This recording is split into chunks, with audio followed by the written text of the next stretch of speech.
اعوذ باللہ من الشیطان الرجیم بسم اللہ الرحمن الرحیم الحمد للہ رب العالمین والصلاة والسلام علی سیدنا و مولانا ابی القاسم محمد اللہم صلی علی محمد و آل محمد و آلہ الطیبین الطاہرین المعصومین المظلومین المنتجبین الاخیار ولعنۃ اللہ علی اعدائہم الاشرار اما بعد فقال اللہ تبارک و تعالی فی کتابہ المبین بسم اللہ الرحمن الرحیم ویل لکل ہمزۃ لمزہ الذی جمع مالا وعددہ یحسب ان مالہ اخلدہ کلا لینبذن فی الحطمہ وما ادراک ما الحطمہ نار اللہ الموقدہ التی تطلع علی الافئدہ انہا علیہم مؤصدہ فی عمد ممددہ۔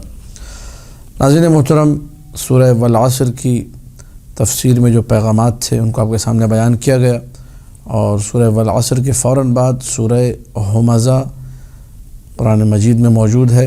مفسرین کے قول کے مطابق یہ وہ سورہ ہے، سورہ والعصر کی تفصیل کی شکل میں اس سورہ کو یہاں پر رکھا گیا ہے۔ سورہ والعصر کا جو پیغام تھا کہ پوری کی پوری انسانیت خسارے میں ہے اور گھاٹے میں ہے سوائے مومن کے اور عمل صالح کرنے والے کے۔ تو وہ کون سا انسان ہے جو گھاٹے میں ہے، وہ کون سا انسان ہے جو ایمان اور عمل صالح سے دور ہے، اس کو سورہ ہمزہ میں مینشن کیا گیا اور بتایا گیا انسان کس کس طریقے سے اپنے لیے نقصان کو خرید رہا ہے اور کس طریقے سے خدا سے اور عمل صالح سے دور ہو کر اپنی آخرت برباد کر رہا ہے۔ آیات کا آغاز معاشرے میں موجود جو اخلاقی بیماریاں ہیں ان میں سے دو تین بیماریوں سے ہے۔ سب سے پہلی بات ویل لکل ہمزۃ لمزہ، خداوند متعال عذاب کا وعدہ کر رہا ہے، یعنی ڈرا رہا ہے، دھمکا رہا ہے۔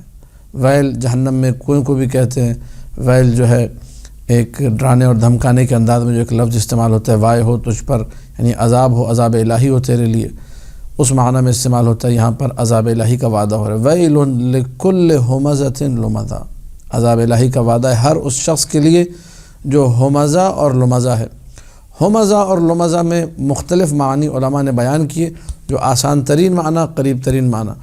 ہمزہ ہماز وہ شخص ہے جو لوگوں کے پیٹھ پیچھے ان کی برائیاں کرتا ہے، جو لوگوں کے خلاف باتیں کرتا ہے، لوگوں کے خلاف ایک دوسرے کو بھڑکاتا ہے، جس کے نتیجے میں خاندانوں میں جدائیاں واقع ہو جاتی ہیں، محبتیں ختم ہو جاتی ہیں، فتنہ اور فساد کو فروغ ملتا ہے اور مختلف طریقوں سے لڑائی جھگڑے فساد کا ذریعہ بنتا ہے شخص۔ اور لمزہ جو معنی رکھتا ہے، لمزہ کا معنی ہے ڈائریکٹلی کسی کو ہٹ کرنا، اور اس میں بہت سی جو گندے جملے سننے کو ملتے ہیں بڑے اچھے انداز میں کہ بھائی میں تو اسٹریٹ فارورڈ ہوں، میں کوئی بات دل میں نہیں رکھتا، منافقت میرے اندر نہیں ہے، میں تو منہ پہ بول دیتا ہوں۔ تو یہ تو منہ پہ بولنا تو انتہائی گندی بات ہے، اسی کو قرآن نے لمزہ کہا ہے کہ تم کسی کی توہین اس کے منہ پہ کرو، یہ تو حرام شرعن ہے۔ اب چاہے تم اپنے آپ کو منافق نہ بناؤ، چاہے تم کہو میں اسٹریٹ فارورڈ ہوں یا میں بولڈ ہوں یا میں صاف گو ہوں، یہ صاف گوئی نہیں ہے، یہ عمل حرام انجام دینے والے گنہگار شخص کا ایک فعل ہے۔ توہین مومن ہے جو کہ حرام ہے، جس سے اللہ نے ڈرایا ہے قرآن میں، اور اس پہ عذاب کا وعدہ کہ تم وہ کام کر رہے ہو۔ اب چاہے تم اس کو جتنا اچھا رنگ دینا چاہو، الذین ضل سعیہم فی الحیات الدنیا، وہ لوگ جن کی ساری کوششیں جو ہے رائگاں اور فضول کی ہیں، وہم یحسبون انہم یحسنون صنعا، لیکن وہ خیال یہ کرتے ہیں، سمجھتے ہی ہیں کہ ہم بڑا نیک کام کر رہے ہیں، میں بڑا صاف گو ہوں، میں دل میں کوئی بات نہیں رکھتا، اور سامنے والے کی توہین پہ توہین پہ توہین ہو رہی ہے۔ ویل لکل ہمزہ، اللہ نے ڈرایا عذاب سے، ڈرو۔ ہر ہمزہ کو بھی ڈرنا چاہیے اور لمزہ کو۔ یہ ہمزہ اور لمزہ انسان یہ خسارے میں، یہ گھاٹے میں ہے۔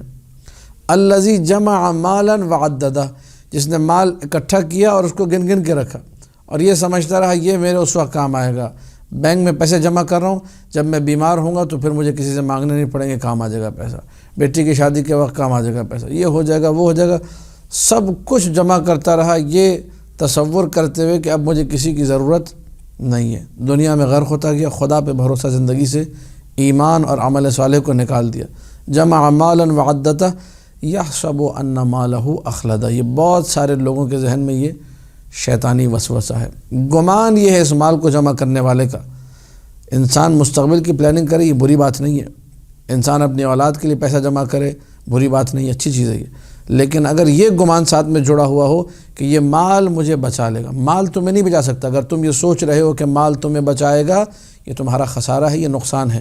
بچانے والی ذات اللہ کی ہے، بچانے والی جو چیز ہے وہ صحیح عقیدہ ہے، بچانے والی جو چیز ہے وہ عمل صالح ہے، جس کا سورہ عصر میں تذکرہ ہوا۔ اگر کوئی یہ سوچ رہا ہے کہ میں مالدار ہو جاؤں گا تو معاشرہ میری عزت کرے گا اور مثال کے طور پر وہاں بھی میری عزت ہوگی، نہیں، ایسا کچھ بھی نہیں ہے۔ یحسب ان مالہ اخلدا، سمجھتا ہے کہ مال اس کو بچا لے گا، مال اس کو ہمیشہ حیات جاویدائن دے دے گا۔ کلا، ہرگز ایسا نہیں ہے، مال سے عزت نہیں ملتی۔ اب آپ دیکھیے 3 سورے لگاتار ان کا پیغام دیکھ لیجیے۔ الہاکم التکاثر، تم ایک دوسرے پہ فخر و مباحثت کرتے رہے یہاں تک کہ قبروں میں چلے گئے۔ والعصر ان الانسان لفی خسر ویل لکل ہمزۃ لمزہ الذی جمع مالا وعددہ یحسب ان مالہ اخلدا، گمان یہ کرتا ہے کہ مال سب کچھ ہے، مال بچا لے گا، پیسہ ہی سب کچھ ہے۔ کلا، ہرگز ایسا نہیں، جو تم سوچ رہے ہو غلط ہے۔ مال تمہیں گھاٹے میں لے جائے گا، مال تمہیں خسارے میں لے جائے گا، مال تمہیں نقصان میں لے جائے گا۔ لَيُنبَذَنَّ فِي الْحُطَمَةِ، جتنا بھی مال جمع کر لو، بقا کچھ نہیں ہے، حیات جاویدانی کچھ نہیں ہے، تم بچ نہیں سکتے، نقصان میں رہو گے، گھاٹے میں رہو گے۔ گھاٹے میں کیسے؟ لَيُنبَذَنَّ فِي الْحُطَمَةِ، یہ جو بڑا ناز کر رہا ہے اپنے مال پر، اپنی دنیا پر، اس کو حطمہ میں پھینک دیا جائے گا۔ حطمہ کیا ہے؟ حتم گرانے کے معنی میں، ڈھانے کے معنی میں، ختم کرنے کے معنی میں، تباہ و برباد کرنے کے معنی میں لغت عرب میں استعمال ہوا حتم کا معنی۔ مقام حتیم جو موجود ہے خانہ کعبہ کے پاس، اس کو حتیم اس لیے کہتے ہیں کہ وہ گناہوں کو ڈھا دیتا ہے، ختم کر دیتا ہے، حتم کا معنی۔ نار اللہ الحاتمہ، وہ آگ حاتمہ جو جلا کر بھسم کر دے، ختم کر دے۔ تو اب یہاں پہ لفظ حطمہ آ رہا ہے، حطمہ میں پھینک دیا جائے گا، ینبذن، پھینک، تھرو کر دیا جائے گا حطمہ میں۔ یہ حطمہ کیا ہے؟ خود قرآن نے آگے بیان کیا، وما ادراک ما الحطمہ، تمہیں کیا معلوم کہ یہ حطمہ کیا چیز ہے؟ نار اللہ الموقدہ، یہ وہ بھڑکائی ہوئی آگ ہے جو اللہ کی بھڑکائی ہوئی آگ ہے، اور جس آگ کو اللہ بھڑکائے اسے نہ کوئی پانی بجھا سکتا ہے، نہ میں اور آپ جیسے انسان، کسی میں یہ قدرت، طاقت، ہمت نہیں کہ پھر اللہ کی بھڑکائی ہوئی آگ کو بجھا سکے۔ ہاں، ایک چیز ہے وہ خود اللہ نے بتائی ہے جو اس آگ کو بجھا سکتی ہے، وہ کیا ہے؟ وہ سورہ عصر میں ذکر ہو گئی، الا الذین آمنوا وعملوا الصالحات، اپنے آپ کو ٹھیک کر لو، ایمان لے آؤ، عمل صالح، تو پھر یہ آگ، اس آگ سے بچ سکتے ہو۔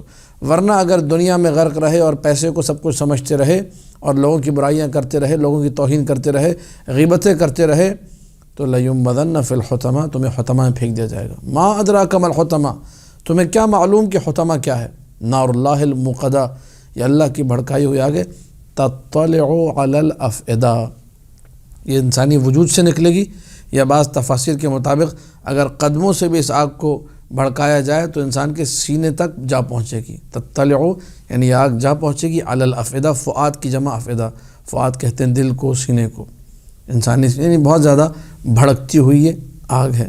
آگے جو جملے ہیں وہ اسی آگ کے حوالے سے، انہا علیہم مؤصدہ، یہ آگ وہ آگ ہے علیہم مؤصدہ جس نے چاروں طرف سے ان کا گھیرا کر رکھا ہے۔ وصدہ عربی زبان میں کسی چیز کو دوسری سے جوڑ دینا، ملا دینا، یعنی آگ ان سے بالکل جڑی ہوئی ہے، بچ کے کہیں جا نہیں سکتا بھی لوگ، آگ ان کے اتنا قریب ہے، ان سے اتنا زیادہ متصل ہے۔ انہا علیہم مؤصدہ فی عمد ممددہ، بڑے بڑے ستون ہیں، ان ستونوں کے درمیان جو لمبے ستون ہیں ان کو بند کر دیا گیا ہے، اور چاروں طرف آگ ہی آگ ہے، نکلنا اب ممکن نہیں ہے، بچانے والی کوئی طاقت نہیں ہے۔ کیوں؟